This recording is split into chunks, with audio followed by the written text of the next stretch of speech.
Definitely. I mean, I felt the need to add my voice very passionately to what's happening and the way Darfur is being covered in the news. I felt that as a Sudanese, I really want to make a contribution, and also because I felt the coverage was not adequate. It was not addressing the complexity of Sudan. And I think in the process of oversimplifying it, it was actually causing more harm than good.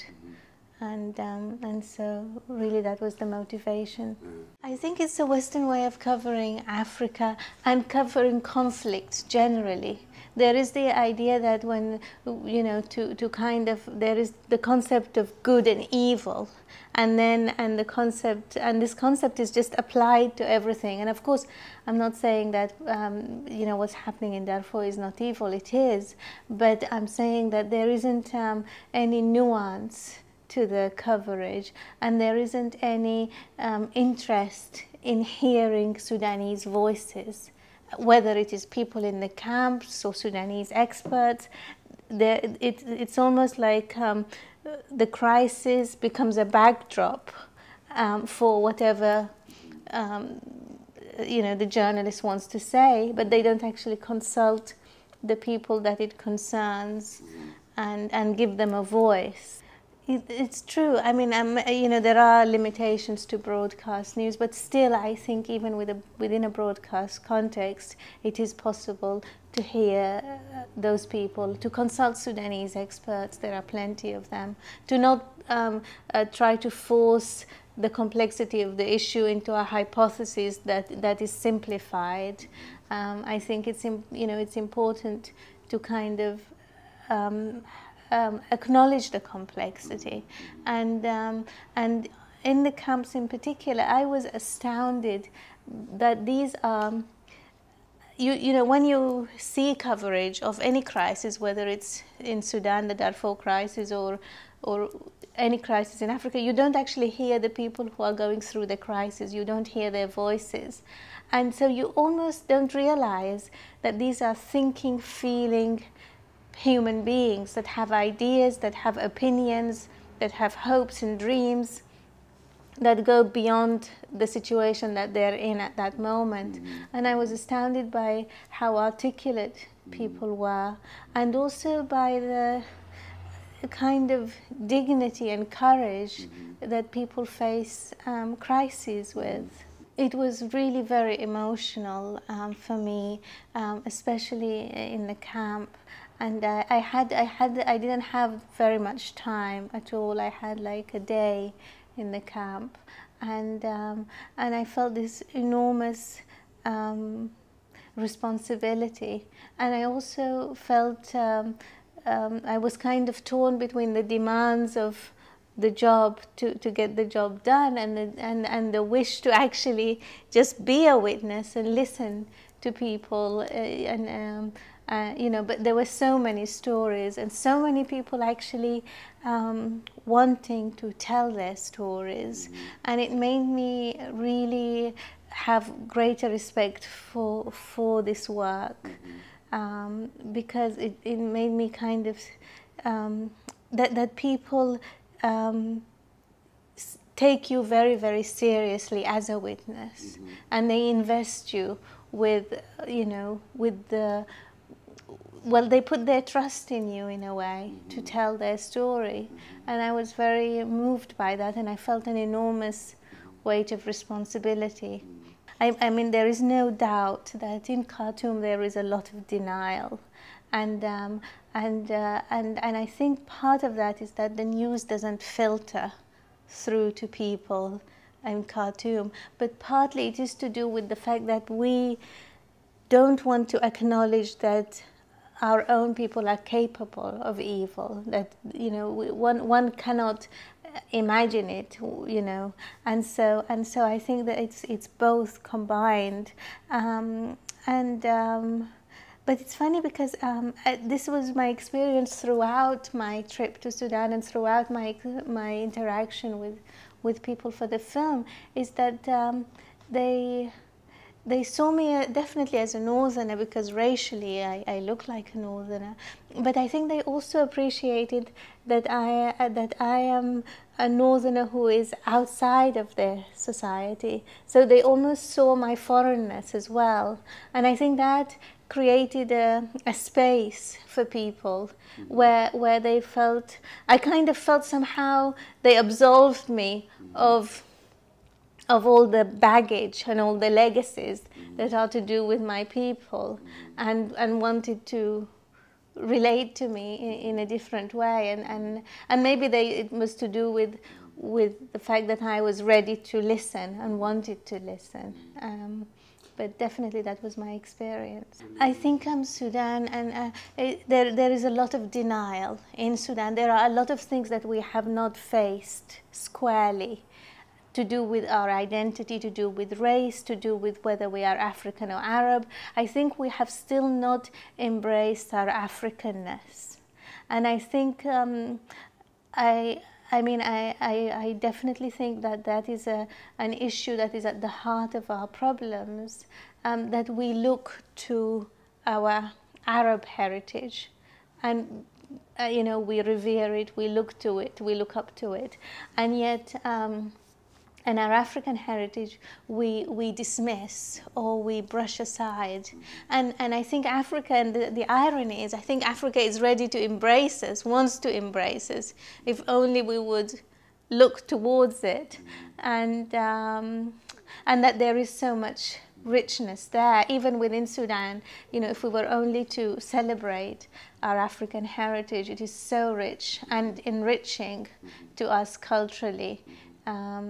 So I think the denial is at that level, and then when you live in a country where where there isn't freedom of information, where journalists are really taking a risk with their careers, with their livelihoods, if they're outspoken, the news is simply, I don't know now, but definitely summer 2004, I don't think the news was getting through to Khartoum, and as I said before, it's difficult for people to believe that their own people are capable of ill intent and of atrocities.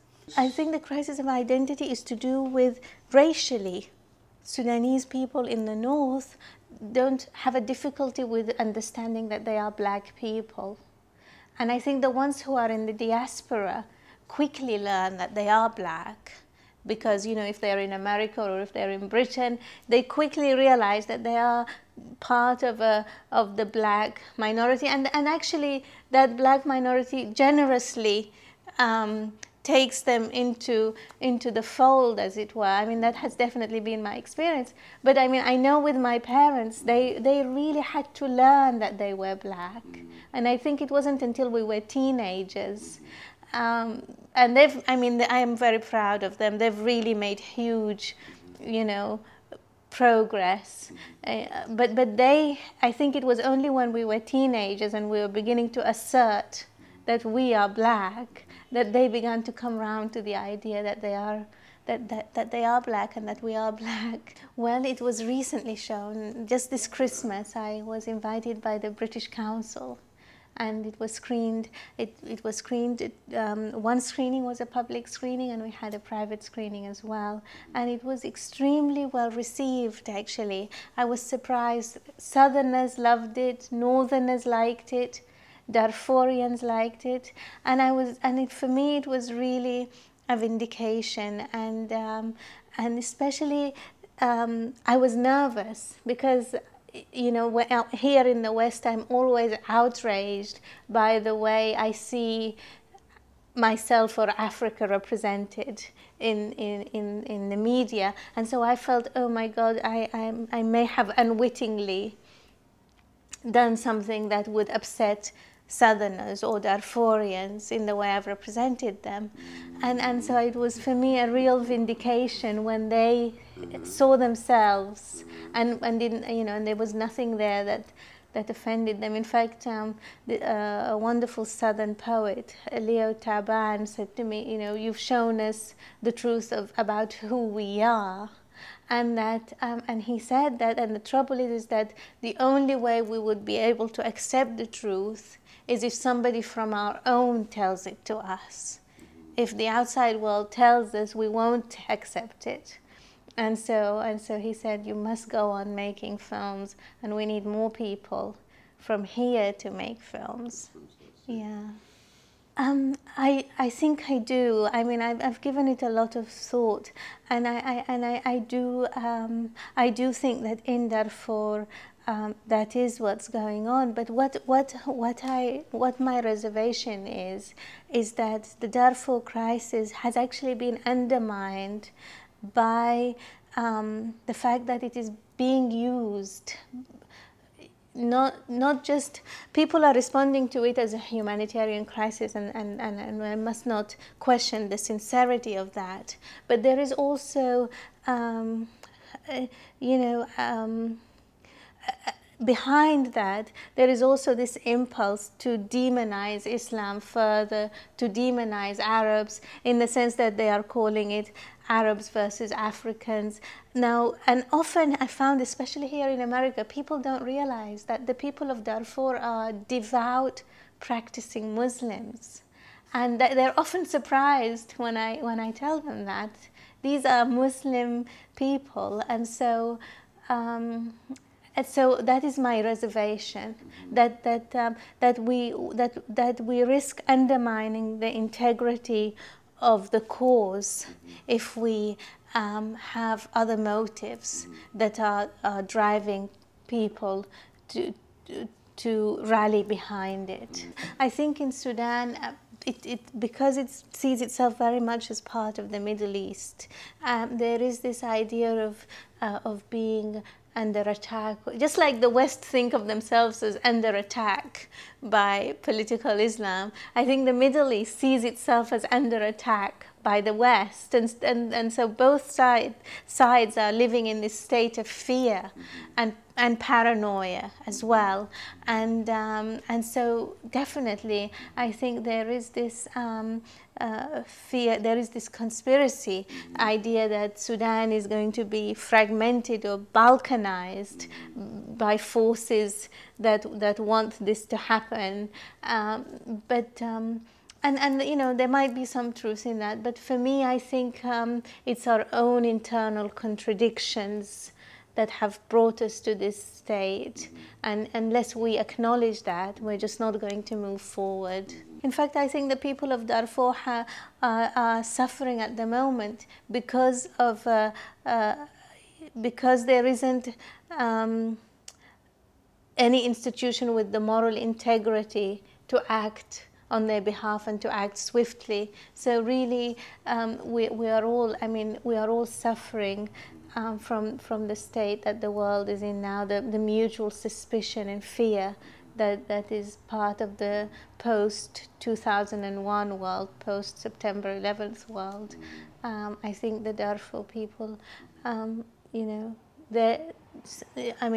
an ideal world, there should be a force that goes in and acts to stop what's going on in Darfur, and what's causing the delay, I think, is the fact that we live in this world where there is no where there is no one with the moral integrity to take on that job. Definitely. I mean, it's funny because I think this is one of the great contradictions, that I think the Sudanese people really have enough goodwill in themselves. They just need somebody, they need leadership to harness that goodwill. But I really do believe that there is enough goodwill there for people to overcome their racial and political differences. But it's a failure of leadership.